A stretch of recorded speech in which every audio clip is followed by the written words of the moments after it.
এমন উৎসব মুখর পরিবেশ এখন রাজধানীর ঐতিহাসিক সোহরাওয়ার্দী উদ্যানে। প্রাঙ্গণ জুড়ে আওয়ামী লীগ ও অঙ্গ সহযোগী সংগঠনগুলোর নেতাকর্মীদের শেষ মুহূর্তের ছুটোছুটি।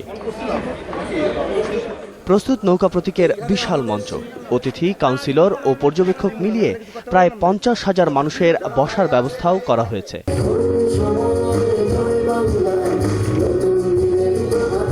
মঞ্চ ও সাজসজ্জা কমিটির আহ্বায়ক জাহাঙ্গীর কবির নানক জানালেন, মঞ্চ এবং আশপাশে 28টি এলইডি মনিটর সহ পুরো উদ্যানে থাকছে ওয়াইফাই সুবিধা, রয়েছে প্রাথমিক চিকিৎসা আর খাবারের ব্যবস্থাও।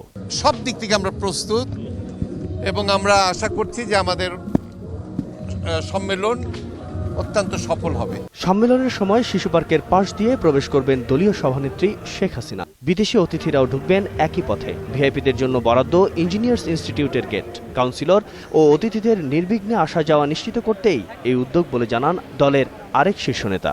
মঞ্চ, প্যান্ডেল, সাজসজ্জা সব প্রস্তুত।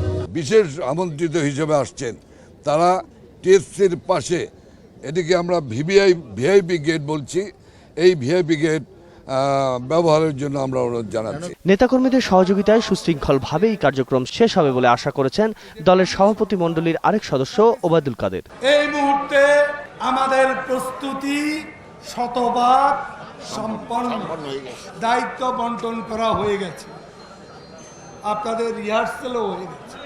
দেশের ইতিহাসে সবচেয়ে বড় দলীয় সম্মেলনের অপেক্ষায় এখন আওয়ামী লীগ। আকাশে যখন চাঁদ উঠবে সবাই দেখতে পাবে। রাফিজ সাদমান আদেল, 21 টেলিভিশন, ঢাকা।